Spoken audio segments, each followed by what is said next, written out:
May nagtanong, boss, ano po ba ang mas okay? Honda Click 125 or Honda Giorno Plus? Teka, hindi magkamatch yun ah.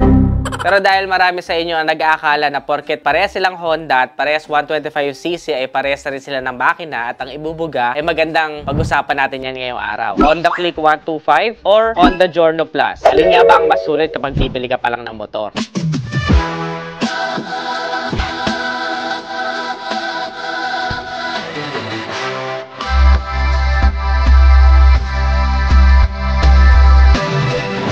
So may mga nababasa-basa pa rin ako na comments na akala nga nila ay parehas ang makina, ang 125cc na Click at Giorno Plus. Sa makina, parehas nga silang 125cc pero si Honda Click 125 po ay 2 valves pa lang habang 4 valves na itong si Honda Giorno Plus. Which is, ginulat niya nga tayo kasi bihira, if I'm not mistaken, ito pa lang talaga yung 125cc na 4 valves from a well-known brand like Honda. Kaya medyo mahirap tapatan yan kasi before sila din yung nag-set ng standard na liquid-cooled. Hindi sila yung nauna pero sila yung nag-set ng standard na dapat new norm na ang liquid cooling system sa 125cc. And now, ni-raise ulit nila yung bar to have 4 valves as a standard to the 125cc category. Parehas naman sila naka-single overhead cam, single cylinder, liquid cooling system, habang ESP pa lang itong si Honda Click at ESP Plus nakagaya na sa mga PCX at mga iba pang 160cc ni Honda, itong si Giorno Plus. Galing, di ba? Both are also PGM FI kaya makaka-expect na rin tayo na magiging matipid sila sa gasolina, which is 47 kilometers per liter ito si Giorno Plus. Pero dahil 2 valves nga lang itong si Honda Click, eh meron naman siyang 50 kilometers per liter. So there's a little bit of difference pagdating sa fuel economy. Mas matipid ng bahagya si Click dahil 2 valves siya. Pero mas powerful naman si Giorno Plus dahil 4 valves na. In fact, medyo slight lang yung difference pagdating sa maximum power dahil 8.2 kilowatts at 8,500 si Click at 8.49 kilowatts at 8,750 RPM naman si Giorno Plus. Now, medyo tumalon ng kapiraso pagdating naman sa maximum torque. 10.8 Nm at 5,000 RPM si Click at 11.6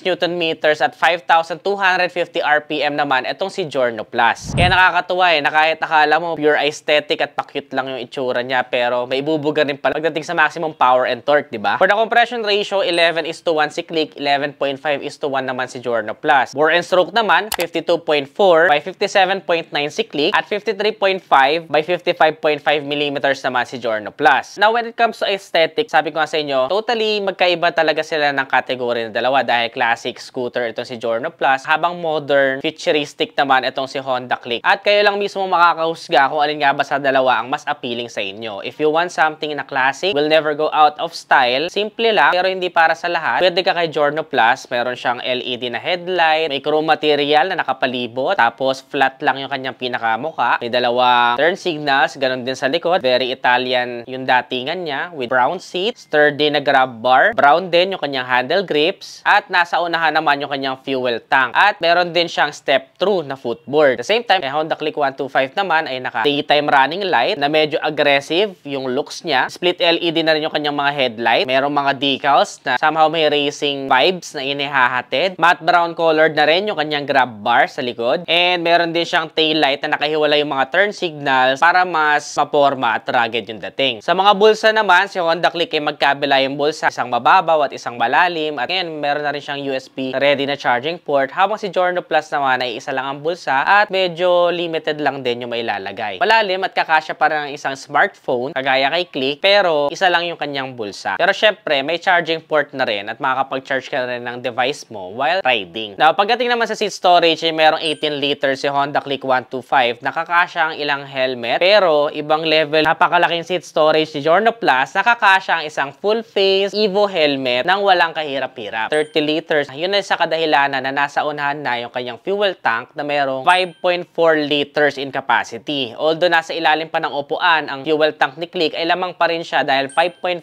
liters naman ang kanyang fuel tank capacity. Pero kapiraso lang naman. At the same time, we also need to consider the fact na pwedeng tumipid pa sa fuel consumption itong si si Giorno Plus dahil meron siyang idling stop system na wala pa kay Click 125. Yan ay kapag within 3 to 5 seconds hindi ka nagta-throttle or naka-rest lang yung motor mo, mag-shutdown yung engine para makatipid sa gasolina at syempre iwas noise pollution as well. Tapos gas mo lang ulit at mag-i-start na siya. Hindi mo na kailangang susian at i-push start. Galing, di ba? So, usually sa mga European cars yan before. Pero ngayon kahit sa mga small displacement motorcycle, meron na. For the braking system, we both have disc brake sa unahan at drum brake sa likod at parehas din silang equipped with combi brake system. Yan ay kapag pumiga ka sa kaliwang brake lever ay mag-i-engage yung 70% sa rear at 30% sa front. Na very good for beginners dahil kaliwa lang yung kaya nilang i-brake for the first few months or few rides ng motorcycle. Pero I always recommend to use both brakes for our own safety. Syempre dahil 125cc pa lang ang kategory nito, wala pa sa kanila ang naka-ABS at siguradong mas magmamahal ang presyo kapag nilagyan nila ng ABS. You have to be smart on your braking strategy. For the wheels ay meron tayong 14 inches para kay Honda Click at 12 inches naman para kay Giorno Plus na siguradong mas magiging makapit pa kapag gumamit tayo ng Zeneos tires kung magpapalit na tayo ng gulong. So both have their own advantage and disadvantages. Syempre ang advantage ng 14 inches wheels ay very good ang handling nito for everyday use. Napakadaling i-maneuver at iliko-liko kahit sa mga cornering and banking. On the other hand, it might be not performing for the 12 inches wheels ni Giorno Plus. Pero sanayan lang yan. Kapag nakabisado mo na yung motorsiklo mo, siguradong kakayanin mo na rin yung mga ganong klaseng rides. At the same time, ang advantage naman ng 12 inches wheels ay mas mabilis yung arangkada niya. Isipin mo, mas malakas na yung makina, tapos mas mabilis pa yung arangkada. Panalong-panalo, di ba? Yun nga lang, syempre, if you want a comfortable ride, you can easily pick the 14 inches wheels all day. Pero, yun nga, ang mga Pinoy naman, hindi masyado big deal yan sa atin kasi mabilis naman tayo mag-adapt and adjust. For the suspension, they both have telescopic forks sa unahan at unit swing naman sa likod or naka-monoshock. So, I can't really say and comment on what will be the difference kasi itetest drive pa lang natin si Giorno Plus kapag ka-available na ang test drive kay Honda. So, abangan ninyo yung vlog natin, test drive review kay Giorno Plus. Pero, based on my personal experience sa mga nilalabas na suspension ng mga Honda units ay they're really doing good sa everyday road, stock to stock. But that's for my weight. Siyempre, pag mas mabigat sa akin, mas mararamdaman nyo na yung konting talbog sa play ng suspension. So, I highly recommend na kayo mismo ay makasubok para walang sisihan, di ba? For the overall dimensions, mas mahaba si Honda Click habang mas malapad at mas mataas naman si Giorno Plus. And surprisingly, mas mabigat po si Giorno Plus dahil 116 kilograms ito at 112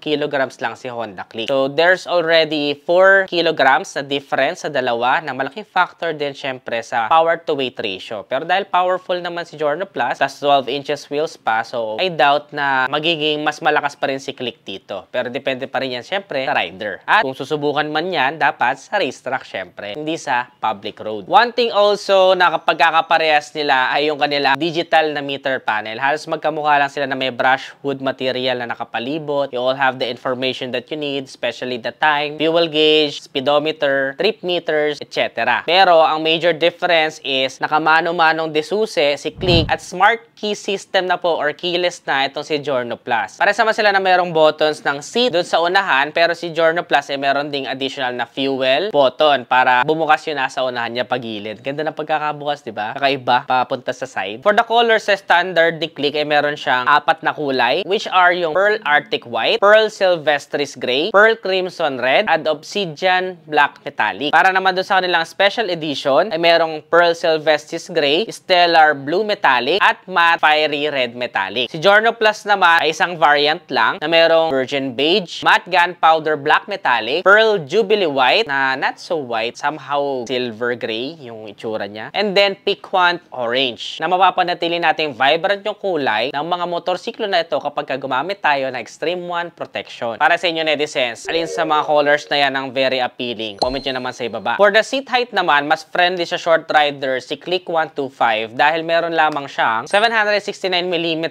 na seat height habang 780mm naman si Giorno Plus. Medyo mataas siya para sa kategory niya. Pero dahil step through naman yung kanyang footboard, nakaunahan ka ng komportable at maaabot mo naman yung sahig at parehas ko siyang abot sa height kong 5'4". Kaya para sa mga short riders dyan ay kayang-kaya naman po. And then for the ground clearance, 131mm si Click. Medyo mababa siya at napakataas sa 155mm naman si Giorno Plus na napaka-importante kapag naligaw ka sa mga medyo maputik, somehow off-road, mga higanting humps, on my personal opinion. Pero iba, gusto ng mas mababang ground clearance para mas mababa yung center of gravity at mas maganda ng maneho or yung pakiramdam habang minamaneho. Ang tanong, nakapili ka na nga ba kung alin sa dalawa ang mas sulit kung bibili ka pa lang ng motorsiklo? Kung hindi pa, syempre, makakapag-desisyon ka kapag nalaman mo na yung presyo. Sa standard ni Honda Click 125 ay merong SRP na 81,400 pesos. At kung gusto mo naman ng mga extra aesthetic feature, matte brown colored na rear grab, etc., ay dun ka sa special edition nito na merong SRP na 83,900 pesos. On the other hand, given the fact na napakadaming features na itong Giorno Plus, ay meron naman itong SRP ngayon na 101,900